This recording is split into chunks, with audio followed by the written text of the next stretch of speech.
Башка жылдардан айырмаланып, 2021 жылды президенти жок, анын ордуна мамлекет башчынын милдетин аткаруучу менен тостук. Биз баарыбыз ар жылы 31 декабрда бир адам Кыргыз Республикасынын президенти жаңы жылдык куттуктоо сөздөрүн айтаарына көнүп калганбыз. Бирок өтүп бараткан жыл бурулуш жыл болду. Бүткүл жумурай журтту жаңы жылдын эң башында илдет менен күрөшкөн дарыгерлер, ыктыярчылар жалпы замандын каармандары куттукташты. Кыргыз элибизге чын ден соолук, узун өмүр жана эң жакын адамдарыбыз жаныбызда болушун каалаймын. Мындай жылдын башталышын күтпөгөн коомчулук ал эмес саясат айдыңы алдыда эмне болорун коронавирустун келишинде эле күтүшкөн жок. Алаңгыча жаңы президент менен бирге Кыргызстанда жаңы башкаруу формасы тандоого коюлуп, Садыр Жапаров президент, ал эми президенттик башкаруу Кыргызстандын жаңы башкаруу системасы катары кабыл алынды. 28 январь Бишкек президенттин инаугурациясына акыркы даярдыктар. 3, 2, 1 баштадык деп эле айтам. Түшүнүктүү да.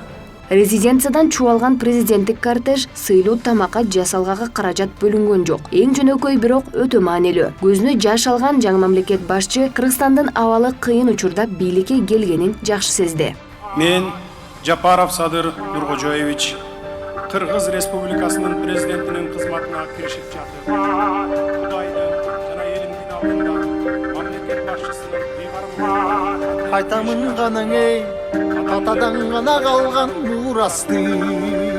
Кыргыз Республикасынын конституциясын тактап Жаңырып заман эй, жаңымын бабасы. коопсуздугун сактоого ант беремин. Инаугурациядан кийин ошол эле күнү президент Садыр Жапаров мурунку мамлекет башчылары отурган Ак үйдүн 7-кабатына эмес өкмөт үйүнө келди. Себеби жаңы кабыл алынган конституцияга ылайык эми өкмөт үйү министрлер кабинети аталып, аны президент Садыр Жапаров өзү жетектейт. Себеби референдумда кыргыз эли президенттик башкаруу системасын тандап алды. Президенттин ишинин биринчи күнүндө эле бир катар жарлыктарга Садыр Жапаров кол койду. Бирок жылдын биринчи эле айы саясий маанилүү окуяларга бай болду дегениңиз менен эч кимибиз мындан дагы көп окуялар өлкөдө орун аларын күткөн жокпуз. Жарлык менен эле өлкөдөгү көйгөйлөр чечилбээрин президент жакшы түшүндү. Ошол эле күнү президенттин жаңы дайындалышы менен ар бир өлкө лидерлеринин куттуктоолору башталды. Бирок ал эч мааниге ээ эмес. Шаршемби 3 февраль президент жаңы өкмөт мүчөлөрүнүн ант берүү аземине катышып, ошол эле күнү тапшырмаларды берди. Себеби сыноолор али алдыда. Ачык эле моюнга алуу керек, бизди оор сыноолор күтүүдө. Референдумда коомчулуктун колдоосун тапкан баш мыйзамдагы өзгөртүүлөр министрлер кабинетинин гана эмес, бүтүндөй мамлекеттик кызматкер, министрликтердин ишинин өзгөрүшүнө себепкер болду. Анткени президенттик башкаруу формасы боюнча негизги дайындоолор мамлекет башчы тарабынан ишке ашырылат. Ал дагы кызматтан бошотот. Мамлекеттик кадр саясатында дагы чоң реформалар болду. Анда акимдердин ротациясы гана эмес, аттестациядан өтүүсү күчүнө кирди. Биздин жаштардын арасында таланттуу, кесипкөй, эли сүйгөн, жерине кызмат кылган жаштар бар экен. Ал аңгыча 15 февраль президент аралыктан иштейт. Себеп пландаштырылып жаткан жогорку деңгээлдеги эл аралык иш-чаралар. Алгач Россияга биринчи сапар.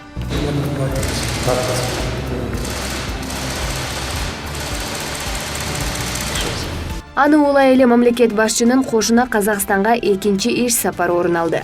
Казакстандын башына кыйынчылык түшсө, Кыргызстан жардамга келип туруу керек. Кыргызстандын башына кыйынчылык түшсө, Казакстан келип туруу керек. Бири-бирибизди дайыма колдоп, кубаттап туруубуз керек. Кайрадан шайлоо тилкелери ачылып, жергиликтүү кеңештердин депутаттары шайланып, жаңы конституция тандоого коюлду. Анда баш мыйзамдын жаңы редакциясын шайлоочулардын дээрлик 80% колдоду.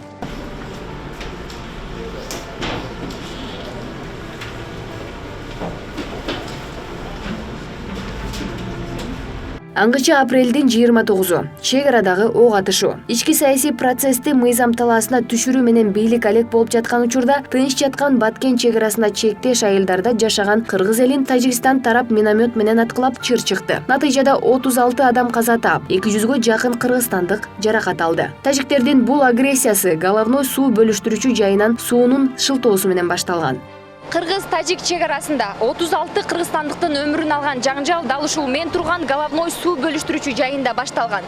Бул бөлүштүрүүчү жайга суу Ак суу дарыясынан келип куюп, 37% Кыргызстанга, 8% Өзбекстанга жана калган 55% Тажикстанга тиешелүү болуп келген. Бирок ага карабай тажиктер толук сууну көзөмөлгө алгылары келишип, мамаларга камера орнотууга аракет кылышкан. Суу көзөмөлдөө үчүн орнотулган камерадан башталган чырдын ары жагында 30 жылдан бери такталбай келе жаткан кыргыз-тажик чегарасындагы жерлер жатат. Быйыл бул маселе кабыргасынан коюлуп, Жааматтык коопсуздук келишими уюмуна Кыргызстан кайрылды. Бул көйгөй Баткен облусуна өзгөчө статус берүүгө себеп болуп, чегарабызды бекемдөөгө, кыргыз армиясынын курал-жарак техникаларын күчөтүүгө негиз түздү. Албетте, армияны күчтөнтүү, согуш үчүн эмес, элди, жерди, чегараны коргоо максатында. Турцияда жасалып атат беспилотниктер, байрактар.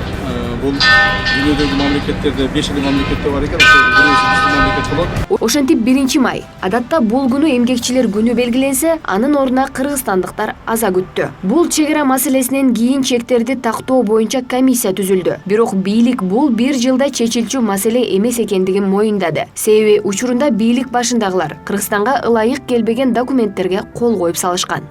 Ал мындай кол коюптур. Ошол 275 метр жер Тажикстандык экенин тааныйм дептир, Обасилердики деп бериптир дагы.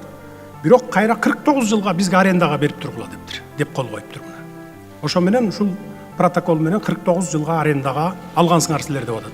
12 жылыңар бүттү, 37 жылдан кийин же жабабыз, же кайра сүйлөшүүлөрдүн негизинде узартабыз деп атат. Мен айтып атам, Мадумаровдун кол койгонго акысы болгон эмес ал убакта деп атам. Эч ким аны ыйгарым укук берип жиберген эмес деп атам. Эки, бул юридикалык жактан жарабайт бунуңар деп атам.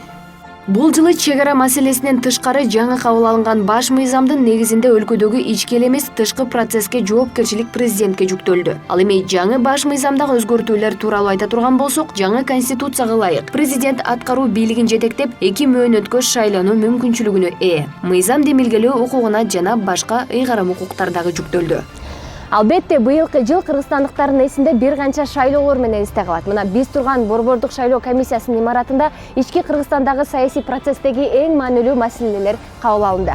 Алсак, президенттик шайлоо, референдум, аны менен катар Бишкек шаарынын депутаттарын шайлоо өткөрүлсө, эң соңунда Жогорку кеңештин 7-чакырылышынын депутаттарын шайлоо өткөрүлдү. Жаңы шайлоо мыйзамына ылайык ал шайлоодо пропорционалдык жана мажоритардык система менен 90 депутат тандап алынды.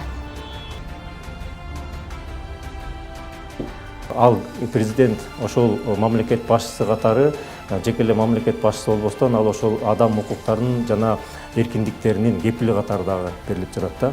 Башкача айтканда, бул ошол мамлекеттеги болуп жаткан жалпы адам укуктарынын корголушу, эркиндигинин корголушу тууралуу кепил болот. Быйылкы маанилүү саясий окуялардын катарын коррупцияга каршы күрөш дагы толуктады. Коррупцияга каршы жаңы стратегия иштелип, президенттин алдында коррупцияга каршы ишкердик кеңеши түзүлдү. Мурун 10 жылдын ичинде коррупция менен күрөшүп, болгон эле 1,5-2 миллиард сом акча бюджетке түшүптүр. Жалаң эле 1 жылдын ичинде 7 миллиард акча толук кандуу ошол урдалган акчалар, анан мыйзамсыз баюу боюнча жана башка коррупция берени менен ошол кайрадан бюджетке түштү. Бул учурда тышкы кызматташтыкты бекемдөө токтогон жок. Казакстандан кийин президент Өзбекстан, Тажикстан, Туркмөнстан, Турция жана Россиянын бир катар мамлекеттерине барды. Мамлекет башчы тышкы саясаттын негизги көп векторлуу кызматташтыгын арттыруунун негизинде Европа өлкөлөрүнө дагы сапар тартып, дүйнөлүк коомчулукту кооптонткон экологиялык маселелерди көтөрдү.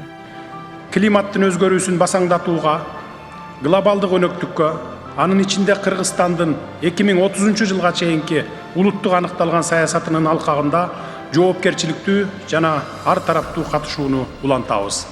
Кыргызстан быйыл эл аралык уюмдарда сунуш киргизип, мамлекеттин позициясын дүйнөлүк аренада таанытканга жетишти. Президент 2022 жылы Бишкекте Бириккен Улуттар уюмунун Борбор Азия саммитин өткөрүү демилгесин көтөрүп, Кыргызстандагы эле эмес дүйнөлүк мөңгүлөрдү коргоо жана тоолорду сактоо боюнча 5 жылдык программа колдоого татыды. Буга ылайык келерки жылы Бириккен Улуттар уюмунун Борбор Азия саммити Бишкекте өтөт. Кыргызстан к 2050 году постарается достичь углеродной нейтральности.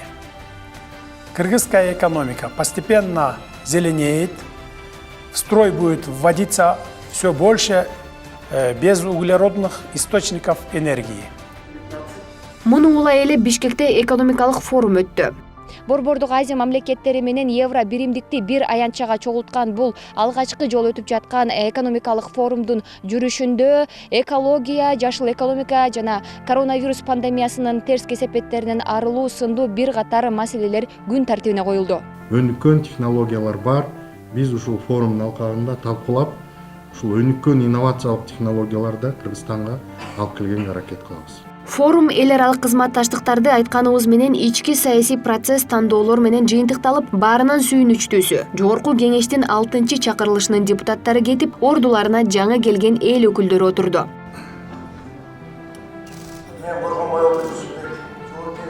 Мына ошентип жаңы депутаттардын мандат алышы менен бийликтин 3 бутагы тең. Мыйзамдуу негизде келерки жылга аттанганы турат. Бийлик менен кошо жаңы эл өкүлдөрүнүн ишине сиз менен биз биргеликте жаңы жылда чогуу күбө болобуз. Эң олу өлкөдө стабилдүүлүк орун алса, өнүгүүнү каалаган элдин үмүтү азыркы бийликте эле эмес, ар бир жаран жекече тандаган эл өкүлдөрүндө дагы. Айза Камчыбекова, Жантай Макенов, Жыл жыйынтыгы.